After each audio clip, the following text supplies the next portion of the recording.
இது பற்றிய மேலதிக கருத்துக்களை நம்மோடு பகிர்ந்து கொள்வதற்காக மூத்த பத்திரிகையாளர் திரு தராசு ஷியாம் நம்மோடு இணைகிறார். வணக்கம் சார். வழக்கமாக விஜய் பேசக்கூடிய மேடைகளில் எல்லாம் அதிமுகவை அவர் விமர்சித்தது கிடையாது. ஆனால் நேற்று அவர் கடுமையாக விமர்சித்திருக்கிறார். இதனையொட்டி அதிமுகவினர் கடுமையான எதிர்வினையை ஆற்றி வருகிறார்கள். இதை நீங்க எப்படி பாக்குறீங்க? விஜய் தரப்புல கேட்டா அவங்க என்ன சொல்றாங்கன்னா, திமுக அண்ணா திமுக ரெண்டு கட்சிகளுக்குமான எதிர்ப்பு வாக்கு வங்கி அதை எடுப்பதுதான் எங்க நோக்கம், அதை கவர்வதுதான் எங்கள் நோக்கம். இது விஜய் தரப்போட வாதம். ஆனால் உண்மையான பிரச்சனை என்னவென்றால், எப்போதுமே ரெண்டு கட்சிகளுக்கும் எதிர்ப்பு வாக்கு வங்கி என்பது இருக்கிறது.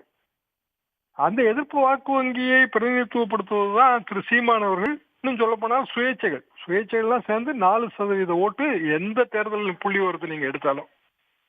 சீமான் அவர்கள் 8%, 12%, ஆக மொத்தம் 15% 18% கட்சிகளுக்கெல்லாம் எஸ்டாப்ளிஷ்டு பார்ட்டிஸுக்கு எதிர்ப்பான வாக்கு.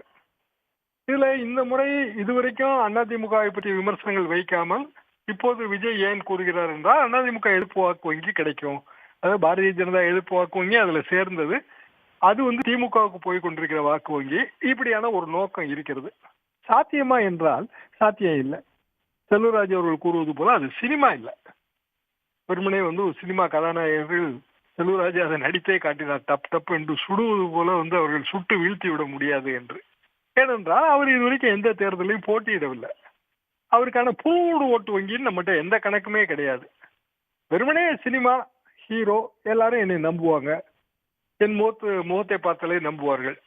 இதெல்லாம் அரசியலுக்கு உதவாத விஷயம். பொதுவாக ஆல் பாலிடிக்ஸ் லோக்கல்.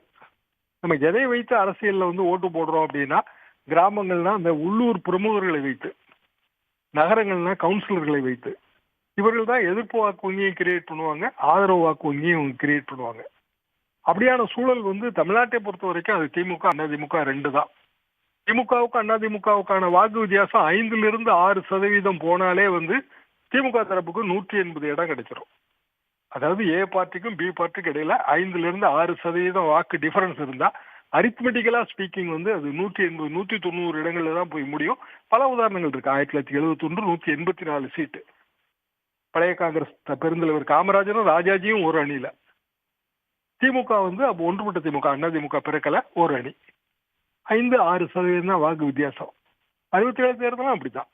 என்ன காரணம்னா, அந்த பார்ட்டிகளோட கட்டமைப்பு, கீழ்மட்ட அமைப்பு. அவங்க தான் வாக்குகளை திரட்டி கொண்டு போட முடியும். போலிங் பூத் ஒர்க்குங்கிறது அவ்வளவு பெரிய வேலை. அது போக இந்த வாக்கு பதிவுக்கு முந்தைய 20 நாள் பணி, இது எதுவுமே இல்லாம ஒரு ரேஷன் கார்டுக்கு ஒரு ஓட்டு அப்படின்னு சொன்னா, ரேஷன் கார்டுலயே 3 ரகம் இருக்குங்க. அரிசி கார்டு இருக்கு, சுகர் கார்டு இருக்கு, வெறும் அடையாள கார்டு இருக்கு. எந்த கார்டை வச்சு ஒரு ஓட்டுன்னு சொல்றாங்கன்னு எனக்கு புரிஞ்சிக்கவே முடியல. ஒரு குடும்பத்துக்கு ஒரு ஓட்டு அப்படின்னா 2 கோடி ஓட்டு வருது. 2 கோடி ஓட்டு அதிமுக திமுகவுக்கே கிடையாது என்பதுதான் நிதர்சனமான உண்மை.